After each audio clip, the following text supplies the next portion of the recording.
ఈ అనంతమైన సృష్టిలో పేదరికం ఒక నిశ్శబ్దమైన శాపం.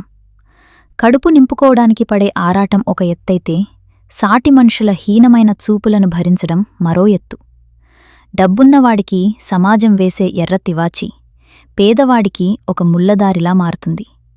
అలాంటి ఒక ముళ్లదారిలో నడుస్తూ తన కన్నబిడ్డ చివరి కోరిక తీర్చడం కోసం తన ఆత్మాభిమానాన్ని సైతం చంపుకోవడానికి సిద్ధపడిన ఒక అభాగ్య తల్లి కథ ఇది. మనిషి విలువను జేబులో ఉన్న పర్సు బరువును బట్టి అంచనా వేసే ఈ ఖరీదైన సమాజంలో నిజమైన మానవత్వం ఇంకా బతికే ఉందనడానికి ఒక సజీవ సాక్ష్యం ఈ కథ. అది ఆ మహానగరంలోనే అత్యంత ఖరీదైన షాపింగ్ మాల్. ఆకాశాన్ని తాకే ఆ భవనంలోకి అడుగుపెట్టాలంటేనే సామాన్యుడికి గుండెల్లో దడపుడుతుంది. బయట భగభగలాడే ఎండను సైతం లోపలికి రానివ్వని ఆ చల్లని ఏసీ గదుల్లో కోటీశ్వరులు తమ ఖరీదైన కార్లలో దిగి షాపింగ్ చేస్తున్నారు. వేలకు వేలు వెచ్చించి తమకు నచ్చిన బట్టలు, వస్తువులు కొనుక్కుంటున్నారు. ఏ ముఖంలో చూసినా దర్పం, ఆడంబరం ఉట్టిపడుతున్నాయి. సరిగ్గా అదే సమయంలో ఆ మాల్ మెట్రో ఎక్కుతూ ఒక నిరుపేద మహిళ లోపలికి అడుగుపెట్టింది. ఆమె పేరు సుశీల. ఆమె వేషధారణ చూస్తేనే అర్థమవుతోంది ఆమె ఎన్నో రోజుల నుంచి సరైన తిండి తినలేదని. ఒంటిమీద మాసిపోయి అక్కడక్కడా చిరిగిన ఒక పాత నూలు చీర, కాళ్లకు అరిగిపోయిన చెప్పులు, ముఖంలో చెప్పలేనంత దీనస్థితి. ఆ మాల్లోని చల్లటి గాలికి ఆమె శరీరం వణుకుతోంది. అయినా ఆమె అడుగుల ఆగలేదు. ఆమె అలా లోపలికి నడుచుకుంటూ వస్తుంటే చుట్టుపక్కల ఉన్న ఖరీదైన బట్టలు వేసుకున్న జనాలు ఆమెను ఒక వింత జంతువును చూసినట్లుగా ఒక రకమైన అసహ్యంతో చూడటం మొదలుపెట్టారు. కొందరైతే ఆమె పక్కనుండి వెళ్లడానికి కూడా ఇష్టపడకుండా ముఖం తిప్పుకుని దూరంగా జరిగారు. ఇది షాపింగ్ మాలా లేక అనాథ ఆశ్రమామా? ఇలాంటి వాళ్లను లోపలికి ఎలా రాణిస్తున్నారు అంటూ ఒకరికొకరు గుసగుసలాడుకున్నారు. ఆమె అవేమీ పట్టించుకునే స్థితిలో లేదు. ఆమె కళ్ళు ఆ మాల్లో ఉన్న ఒక పెద్ద బొమ్మల దుకాణం కోసం వెతుకుతున్నాయి. మెల్లగా నడుచుకుంటూ వెళ్లి ఆ ఖరీదైన బొమ్మల షోరూంలోకి అడుగుపెట్టింది. ఆమె లోపలికి రాగానే అక్కడ పనిచేసే సేల్స్మెన్ ముఖం చిట్లించాడు. ఆమె ఏదో అడుక్కోవడానికి వచ్చిందని భావించి కఠినమైన స్వరంతో ఆమెను బయటికి వెళ్లమని గద్దించాడు. ఇది కోట్లు విలువచేసే వస్తువులమ్మే షోరూమని, ఇక్కడ బిచ్చగాళ్లకు స్థానం లేదని అందరి ముందు అవమానించాడు. సుశీల భయంతో వణుకుతూ 2 చేతులు జోడించి తను అడుక్కోవడానికి రాలేదని, తన దగ్గర డబ్బులు ఉన్నాయని బతిమిలాడుతూ అంది.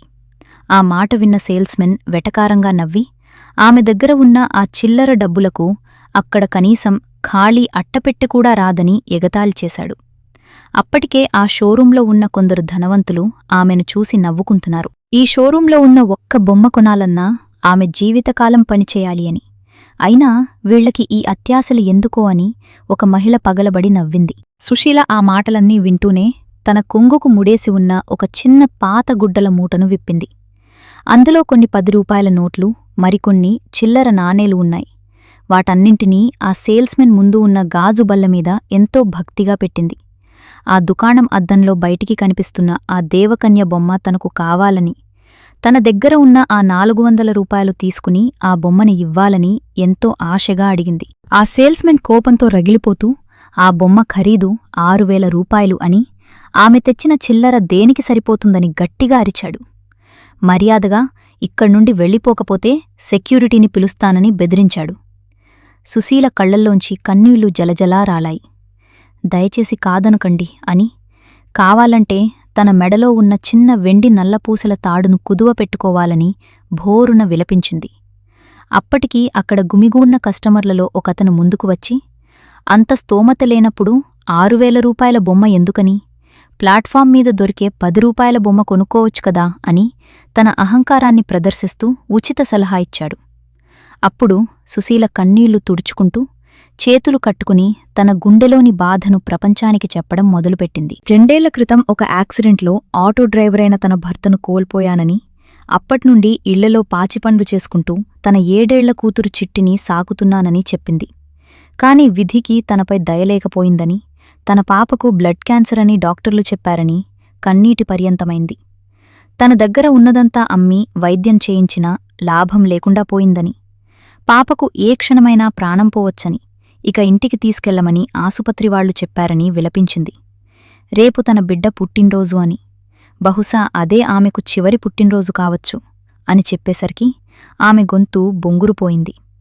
ఒకరోజు ఎవరో పారేసిన పాత న్యూస్ పేపర్లో ఈ బొమ్మ ఫోటో చూసి తన బిడ్డ మురిసిపోయిందని, చనిపోయేలోపు కనీసం ఆ ఒక్క చిన్న కోరికైనా తీర్చి తన బిడ్డ ముఖంలో ఆనందం చూడాలని తపించిపోయానని చెప్పింది. తను రోజుకు ఒక పూట మాత్రమే తింటూ ఈ 400 రూపాయలు కూడబెట్టానని, దయచేసి ఈ ఒక్కసారికి ఆ ప్రాణం పోయే బిడ్డ కోసం సాయం చేయమని ఆ తల్లి గుండెలు పగిలేలా రోదించింది. ఆమె మాటలు వింటున్న ఆ షోరూంలోని ప్రతి ఒక్కరి ముఖంలో నెత్తురు చుక్కలేదు. అప్పటివరకు ఆమెను ఎగతాళి చేసిన వాళ్లందరూ తమ తప్పు తెలుసుకుని నిశ్శబ్దంగా ఉండిపోయారు. ఆ నిశ్శబ్దంలో కేవలం సుశీల ఏడుపు మాత్రమే వినిపిస్తోంది. కాని సేల్స్మెన్ మాత్రం నిస్సహాయంగా తాను కేవలం పనివాడ్ని మాత్రమేనని, ఓనర్ లేకుండా అంత డిస్కౌంట్ తని ఇవ్వలేనని అన్నాడు. సుశీల పూర్తిగా నిరాశపడి తన చిల్లర డబ్బులను మళ్లీ కొంగుకు కట్టుకుని ఏడుస్తూ అడుగులు బయటకు వేయబోయింది. అంతలోనే వెనుక నుండి ఒక గంభీరమైన స్వరం వినిపించింది. ఆగండమ్మా అంటూ ఒక 40 ఏళ్ల వ్యక్తి తన భార్యతో కలిసి సుశీల దగ్గరకు వచ్చాడు. అతన్ని చూడగానే షోరూం మేనేజర్ సైతం వంగి నమస్కరించాడు. అతను ఆ నగరంలోనే ఒక గొప్ప కోటీశ్వరుడు, పెద్ద వ్యాపారవేత్త అయిన రాజశేఖర్. రాజశేఖర్ కళ్లల్లో నీళ్లు తిరుగుతున్నాయి.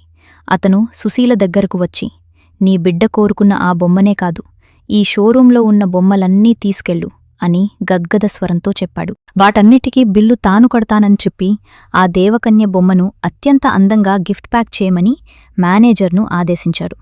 అప్పుడు సుశీల భయపడుతూ తాను ఎవరి దయాదాక్షిణ్యాలతో బతకాలనుకోవడం లేదని, తన బిడ్డకు ఉచితంగా ఏదీ వద్దని, తన స్థాయికి మించిన కోరిక కోరుకున్నానని వెనుదిరగబోయింది.